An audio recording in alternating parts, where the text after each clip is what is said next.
Have you ever noticed that the moment you stop texting, stop checking in, stop trying, he suddenly starts caring again? It's not magic. It's not a trick. It's psychology. The truth is, when someone gets used to your presence, they stop valuing it. But when you pull back, when you go quiet, when you put the focus back on you, something shifts. He starts to feel what life is like without you at the center of it.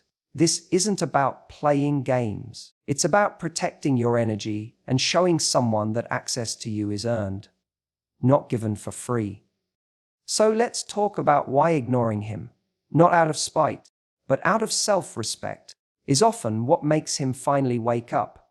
Attention is one of the most powerful currencies we have in relationships. Yet your absence, yet it's the one we're most likely to give away without realizing its true value. When you like someone, especially someone who's pulling away, it's easy to think that showing more attention, being more present, or staying constantly available will somehow fix the growing distance. But in reality, the more attention you give to someone who's taking you for granted, the more they unconsciously learn to undervalue it. Attention becomes expected, not appreciated. When you treat your attention as something scarce, as something earned rather than freely given, you create a natural pull. Why? Because human psychology works in patterns of supply and demand. If someone knows they can have your time, energy, and emotional investment at any moment, regardless of how they show up, they don't feel the need to earn it. It's not intentional disrespect. It's just how our minds adapt.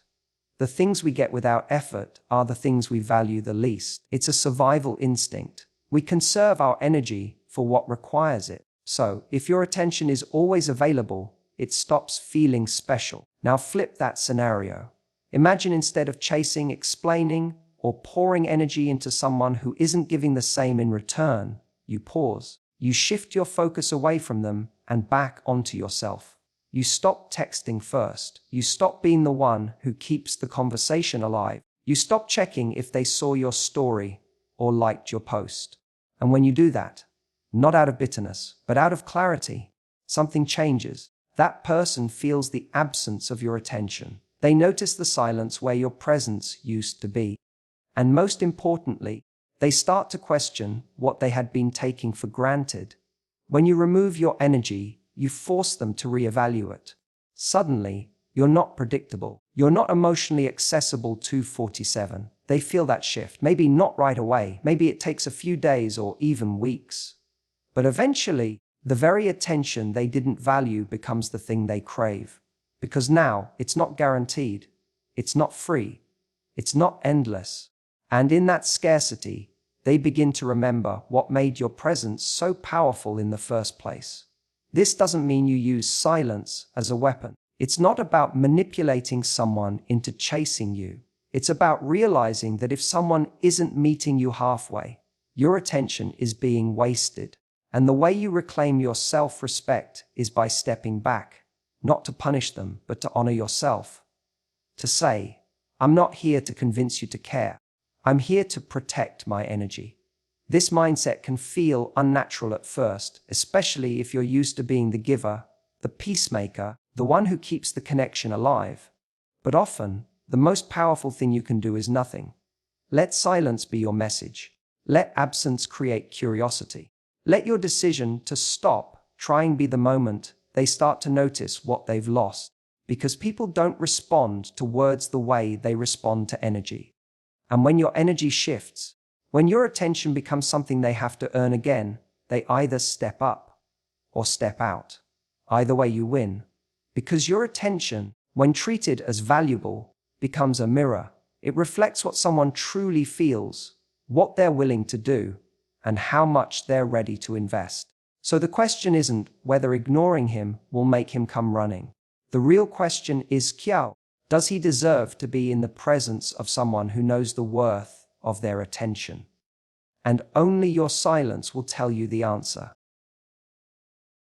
There's a kind of power that comes with doing nothing, not react chasing, not explaining, just removing yourself. At first, it feels counterintuitive. We're wired to believe that if we care about someone, we need to express it, prove it, and stay close to maintain the connection. But often, the strongest message isn't delivered through words or effort. It's delivered through absence. When someone begins to feel your silence instead of hearing your voice, that's when the reality of losing you starts to sink in. People get used to patterns. They expect certain behaviors, especially when those behaviors come from someone who consistently shows up. If you're always initiating, always checking in, always available, they begin to associate your presence with predictability. But the moment you go quiet, the rhythm breaks, the energy shifts, and suddenly there's a space where you used to be, a silence where they once heard from you. That silence makes them notice, not just the lack of contact, but the lack of certainty. They no longer know where they stand, and for someone who's been taking your presence for granted, that shift can be surprisingly loud. Absence challenges the human ego in a way that words never could. When someone doesn't hear from you, they're forced to sit with questions. Did she give up? Did I push too far? Is she moving on? The mind fills in the gaps that silence leaves behind. And that uncertainty creates tension, a kind of internal discomfort that can only be resolved by reaching out. That's why so often, the moment you step back, you get that unexpected text, that sudden interest, that ping of curiosity, because your silence created a void they didn't expect to feel. This isn't about playing mind games. It's about emotional clarity. You're not being silent to manipulate someone into noticing you. You're being silent because talking, giving, and explaining no longer feels earned. It's not a punishment, it's a pause. A decision to stop pouring energy into something that isn't giving back. When you pull away, you give yourself space to breathe, to reflect, to reset your emotional boundaries. And in that space, something powerful happens. They start to feel what it's like without you. And here's the truth. If your absence doesn't affect them, your presence never mattered to them as much as you thought. That can be painful to realize, but it's also freeing, because the goal isn't to make someone come running. The goal is to get honest feedback on what your relationship really means to them. If someone truly values you, they won't let silence stretch into distance. They'll feel the disconnect and try to repair it. They'll reach out because your absence speaks to them. If they don't, you've saved yourself from further disappointment. What silence does better than any conversation is reveal intention. It clears the noise. It removes the need for performance. In silence, people show you who they are. Will they fight for you or fade away? Will they step up or stay gone? These answers can't be forced.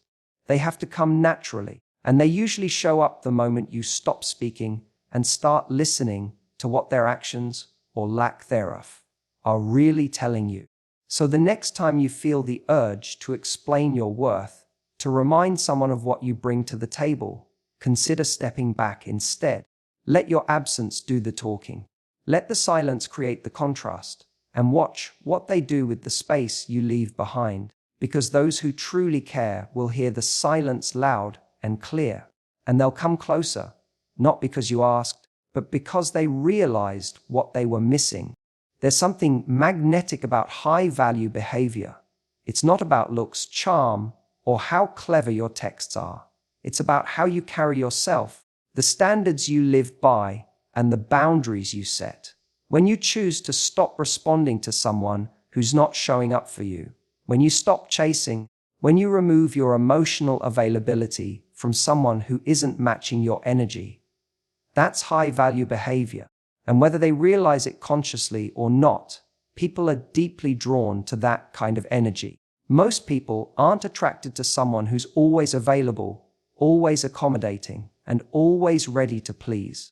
That kind of constant availability feels nice at first, but over time it loses its pull. Why? Because humans naturally place more value on what they perceive as scarce, selective, or earned.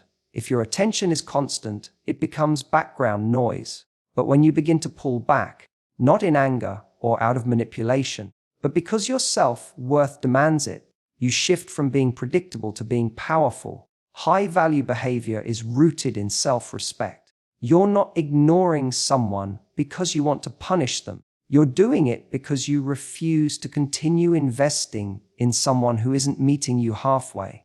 You're communicating, without saying a word, that your love, time, and presence are not unlimited resources to be used whenever it suits someone else.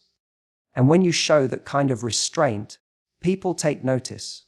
You go from someone who can be taken for granted to someone they need to step up for. That shift triggers something in people, especially in those who are used to being the ones in control.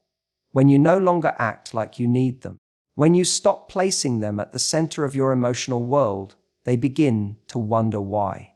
They begin to question whether they misjudged your interest, your availability, or your place in their life. That uncertainty fuels curiosity, and curiosity often leads to action.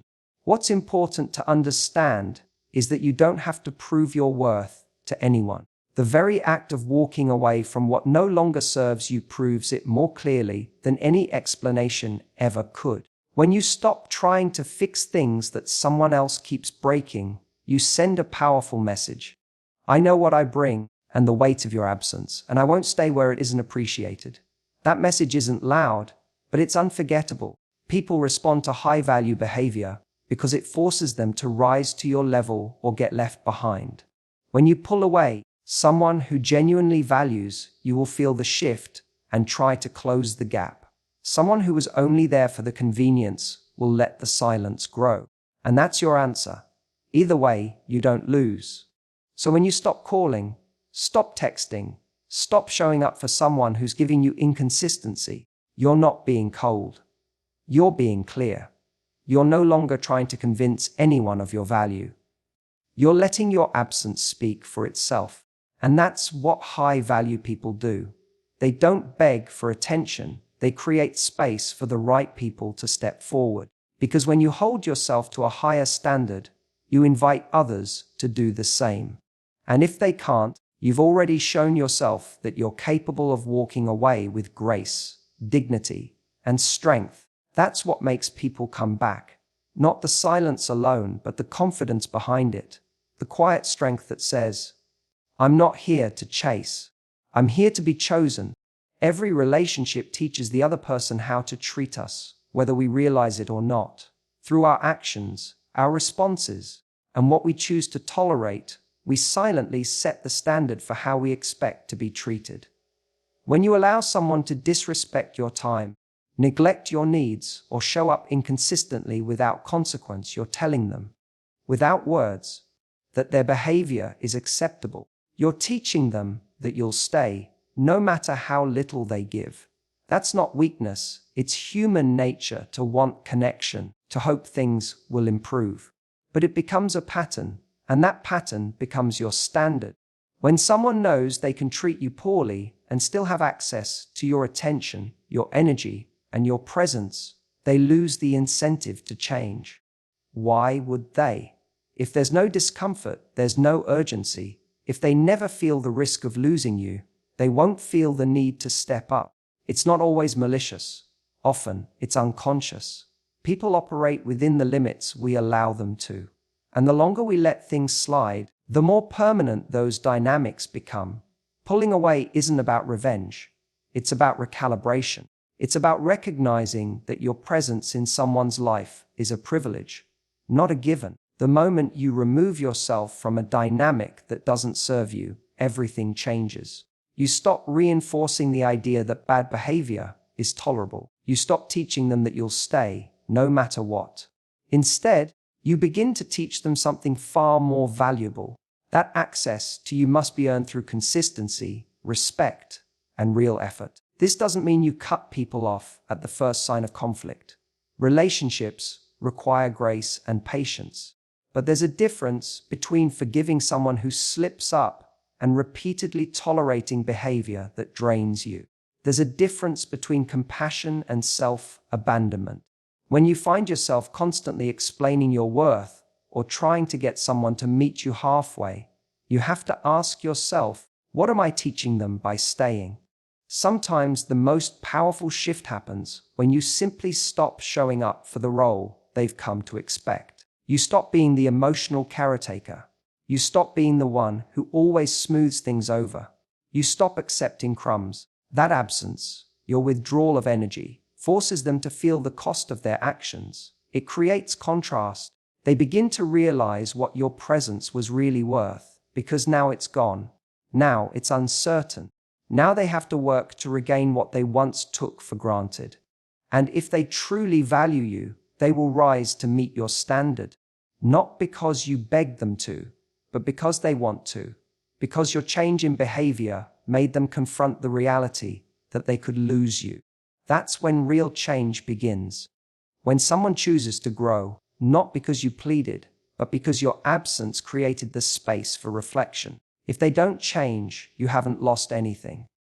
You've simply revealed what was true all along.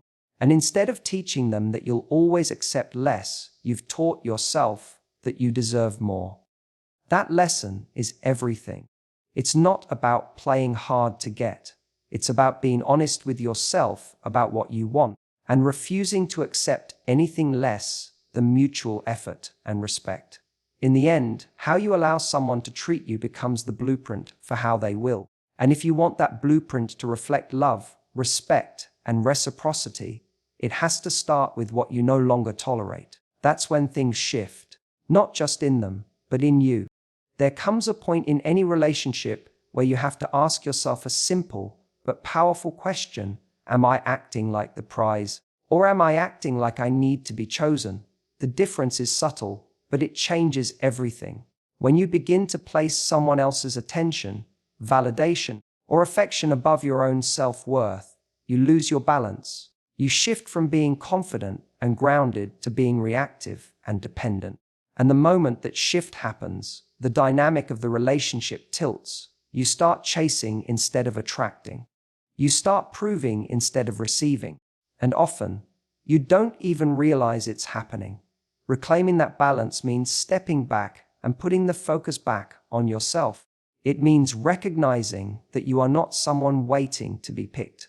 You are someone of value who sets the tone for how others engage with you. You become the prize again, not pretending to be indifferent or playing games, but by actually understanding your worth and refusing to accept anything less than someone who sees and respects it. This mindset changes the energy you bring into every interaction. Instead of trying to hold on to someone who's slipping away, you let them go. Not because you don't care, but because you care about yourself more. When you pull back from someone who's not treating you right, it's not about punishment. It's about clarity. You're no longer rewarding inconsistency with access. You're no longer offering full commitment to someone who's only half showing up. That self-respect becomes a kind of gravitational pull. It signals to the other person, consciously or not, that if they want to be in your life, they need to meet you where you are. Not because you're demanding it, but because you've stopped overcompensating for their lack of effort. People often talk about confidence like it's something you fake until you make it. But real confidence isn't loud. It's quiet. It's felt in your ability to walk away when something doesn't align with your values. It's in your silence when someone expects a reaction, and you simply give them space instead. It's in the way you stay calm, centered, and focused on your own life, even when someone tries to create emotional chaos. That calm presence is what makes you the prize. Not arrogance, not aloofness, but unwavering self-trust. You become magnetic when you stop trying to prove your value and instead embody it. When you stop trying to be everything to someone else and start being everything to yourself. You take care of your energy. You set boundaries. You know what you bring to the table, and you don't shrink just because someone isn't ready for it. That's when the game changes. That's when people start to notice the difference between what they had and what they lost. Because you're no longer the person who's always available, always waiting, always saying yes, no matter how you're treated. You've raised the bar, and now it's up to them to rise to it. If they don't, that doesn't make you any less of the prize. It just means they weren't capable of appreciating it.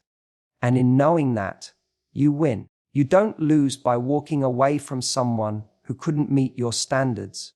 You lose by staying and lowering them just to keep someone around. So when you feel yourself slipping into that space of needing to be chosen, remember, you're not here to beg for a place in someone's life.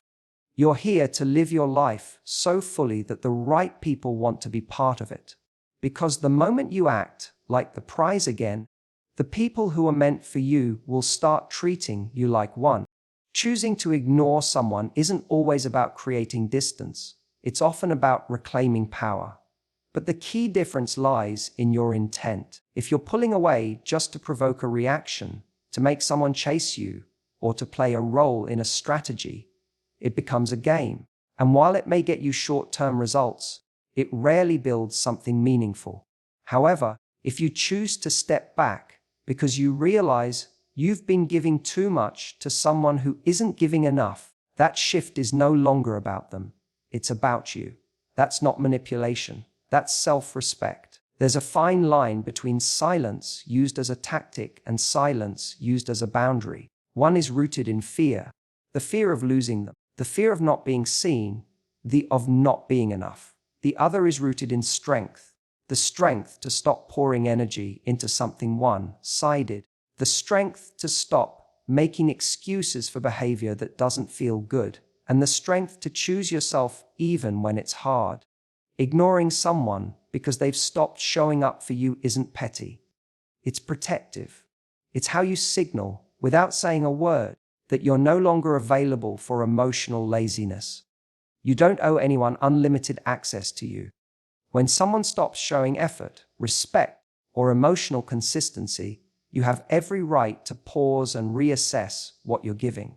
If you've been the one trying, reaching out, and holding the relationship together, and all you've received in return is mixed signals or silence, then continuing to engage only reinforces that dynamic. By stepping away of your absence, you're not punishing them.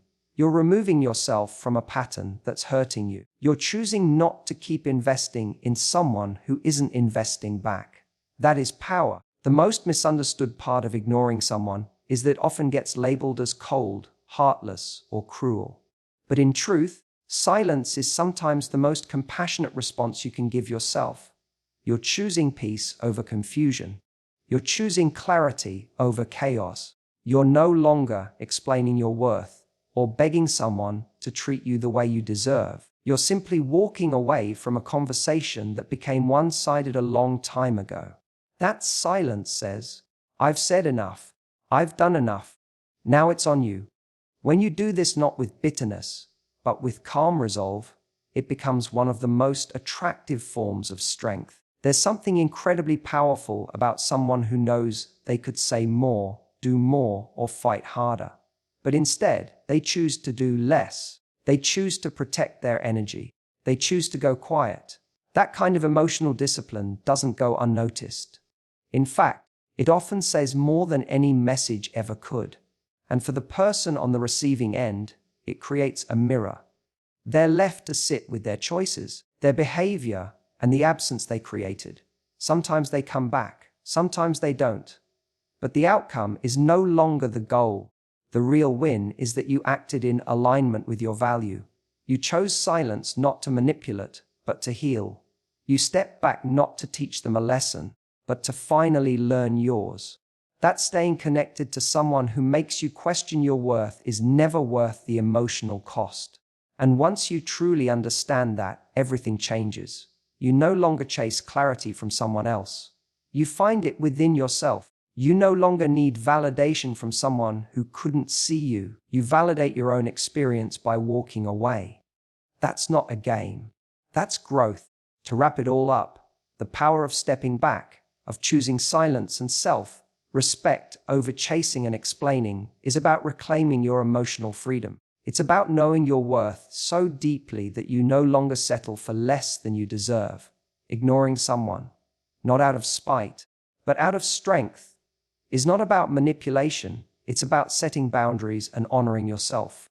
When you act like the prize, when you teach others how to treat you by what you tolerate, you invite the right people into your life. Those who truly value, respect, and cherish you. So trust in your worth, stand firm in your standards, and remember, Sometimes the best way to make someone realize what they lost is simply to live your life fully and unapologetically without them.